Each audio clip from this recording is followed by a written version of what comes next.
We are now on to part 4 of me breaking down my trip to the Philippines from last year. If you haven't seen the first 3 and don't care to, I'm basically just going through all of my footage from my 4-week-long trip while providing context, sharing stories, and all that great stuff. Again, I will most likely be looking in this direction throughout most of the video because I have an outline of what I would like to say on my computer, which is right here, so sorry about that, and let's get started. We are now on to the very last day of our 6th grand reunion. I actually think last night was the last day, as this day was labeled optional, but of course we're all going to go. I think it was only labeled optional and placed last because it was something we do every reunion, which is to go on a mini tour around Bohol, but this one was actually different than all the past ones, which was quite refreshing. After our last breakfast slash lunch slash brunch of the reunion, one of those, we headed out to a wildlife and nature park. And I know that this is going to make me sound like such a Karen, but I just want to go on record and say that I'm not the biggest supporter of zoos and stuff like that. It's just not really my thing to see animals, specifically at this place, trapped in 2 small cages and reptiles sedated with their mouths taped shut for human entertainment. Obviously, I'm guilty of going and am being hypocritical by sharing videos of the place, but I'm still going to share the videos clearly because at the end of the day, I went and it was a part of my experience and the memories that I shared with my family. If you like it, that's totally fine because that's your business. I personally don't because that's my business. And goodness, I sound like such a Karen, so let's just move on and instead look at this owl that I'm pretty sure tried to attack me. Careful. Watch your step. He really said "F you" in your Hogwarts letter. After the zoo or park or whatever, we had a little lunch break where we ate burgers that are made of worms. Just kidding, they're not. It's just an inside joke amongst the family. So Angel's Burger, please don't sue me. You make very delicious burgers at a suspiciously cheap price. Then we went to this thing called Mirror of the World, which was actually really, really cool. It's basically like mini replicas of other statues or monuments around the world. So like Christ the Redeemer, the Statue of Liberty, and other attractions that I am uneducated about. Unfortunately, when we were there, only phase 1 was completed out of like maybe 4 or 5 phases, meaning that the whole park was not even remotely close to being completed, but what we were able to see was still super cool, and I'm hoping to go back once it is all completed, so kudos to whoever came up with this concept. Also, my brother, of course, had to recreate his very famous Tarsier pose picture from 2009 like he does every following reunion. We looked around until the sun set and then it was time to head home.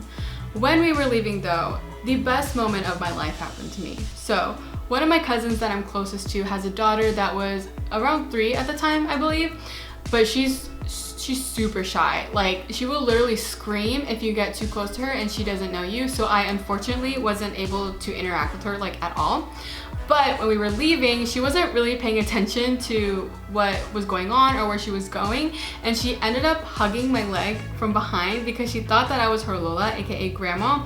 And it was so funny because me and my other cousins were like, oh my god, but like quietly because we didn't want to freak her out. But then her Lola called her, and as soon as she looked at her and realized that the person that she is now looking at is not the same person that she thought she was hugging, bloody murder. Like, the scream she let out was so loud, so scary, it really sounded like somebody was being murdered. I don't think she even knew it was me she was hugging till this day. She didn't look back, literally just ran and screamed, and even though she's probably traumatized from it, it was the best experience for me because I finally got some type of interaction, and it was a funny one at that. So after traumatizing little children, we went back on the buses to head to the ancestral home for dinner. And what was super amazing, cool, fantastic about that was that our bus actually got a flat tire. So we all had to load onto one charter bus in order to get home, which I'm pretty sure was not safe in the slightest. Fortunately, we were all able to get home safe and sound without popping any tires or falling through bridges, which is one of my biggest fears. Dinner was delicious, of course, but it was kind of sad to see the last lechon of the reunion. Like, we literally had at least one every single day. To top it all off, a blackout happened, or how they say in the Philippines, a brownout. So that happened while we were eating dinner, but of course we're all troopers and didn't let that ruin our last moments together. And I'm sad to say that that is the end of our 6th grand reunion. It was jam-packed, booked, and busy, extremely tiring, but filled with tons of fun and excitement and just a lot of love. Truly one of the highlights of my whole life. If you haven't guessed already, I really love my family more than anything in the world, every single one of them. So whenever a reunion ends, it's pretty rough for me. And the only thing that's keeping me going is knowing that I'll see them again in another 4 years for the next reunion. Things from here on out are definitely not as hectic as the past few days have been. Literally the next day we did absolutely nothing, just stayed at home, which was nice considering how packed the days prior were. The next day we went to Island City Mall, where we did a little bit of shopping, and so that I could print out one of my graduation pictures so that it could be added to the grandkids who have graduated section of the house. That night my other cousins and I played some Super Smash Bros, and I actually tried a chicha worm for the first time. Yes, an actual worm that has been seasoned, and I don't know how it's cooked. Fried, probably? It's good. It's good. Concept, gross, yes, but I remember it not tasting that bad. Protein. I ended the night hanging out with my cousins a bit more and then went to sleep.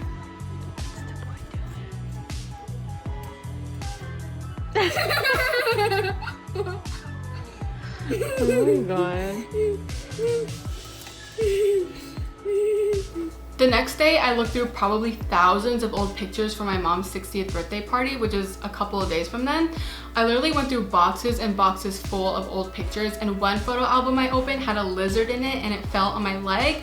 But the main reason I was looking through all of those pictures was because my cousin said that at my mom's party there would be a photo booth and that she needed me to send her a picture of my mom so that they could use it as, like, you know, the picture that they put on a, like, the printout so that you know what event it's for. The photo booth was a surprise, keep in mind, but since I was on the other side of the world and in a house that's not mine, I had to ask where the pictures were. But since I'm too shy to talk to anybody, I just asked my mom where they were. But I told her it was for a Facebook birthday post, right? So my mom went to ask around where I could find the pictures. My aunt and uncle, they said it was Messiah, but I still understood. They basically just said, like, the surprise was ruined, but I didn't ruin the surprise because I told her it was for Facebook. Nobody said anything about a photo booth, so I don't know why they thought it was ruined. And to make matters worse, somehow my mom came to the conclusion that I was making a slideshow for her party. So when I said no, I wasn't making a slideshow, she got upset that I wasn't making one, so then I felt the need to make one. And guys, I still had to pack and wake up at 4 a.m. the next morning. We'll get to where I'm going in a second. I'm almost done ranting, I promise. But yeah, I still had to edit the photo booth picture on top of all of that. Yeah, my cousin said, like, she literally said, just send me a simple picture, nothing extra like you do. But of course, I'm going to do something extra. Like, you can't ask me to do something like this and not expect me to be extra. So I borrowed my uncle's laptop and whipped up this bad mamma jamma while my mom was luckily out of the house. And I have to say, it looks pretty damn good for finding the pictures, coming up with an idea, and then bringing that whole idea to life in less than an hour. I'm just gonna explain what I did really quick because I'm really proud of it, okay? So first, annoyingly enough, I got these 2 pictures off of Facebook and not from any of the thousands of pictures I looked at. The one on the left is just an old picture from when she was probably around my age. I initially wanted to use a picture from when she was a child, but I literally couldn't find a single one, so I just had to settle for this one, which is still nice anyways. And the picture on the right is actually from New Year's 2019. So if you see here, the 6 is actually a 9 that I flipped upside down to make a 6. So praise the Lord that she took this picture last New Year's and that she turned 60. Otherwise, I have no idea what I would have done. And then I also had to edit out all the other balloons and add in the gold tinsel in the background, which looks pretty seamless if I do say so myself. Then I just added her name and that it's her birthday, and yeah, that's it. Okay, back to the program. I'm just really proud of what I did. So now that that was done, I quickly packed all of my things and hopped on my phone to make the slideshow on iMovie, which really pained me because I'm such a huge perfectionist. I need as much control over everything that I possibly can, especially when it comes to editing, but iMovie doesn't really allow that. So I just had to tell myself, you know, just let it go, you know. Only family's gonna see it, it's just a slideshow, just let it go. As soon as I decided to let it go, I fell asleep and had no choice but to come back to it after I came back from Cebu, which is where I was going for exactly 24 hours for my cousin's wedding. I told you we'd get here eventually. So I had maybe 4 hours of sleep. I got up around 4:45 in the morning. Definitely pushed the limit on that because we planned to leave around 5, I think.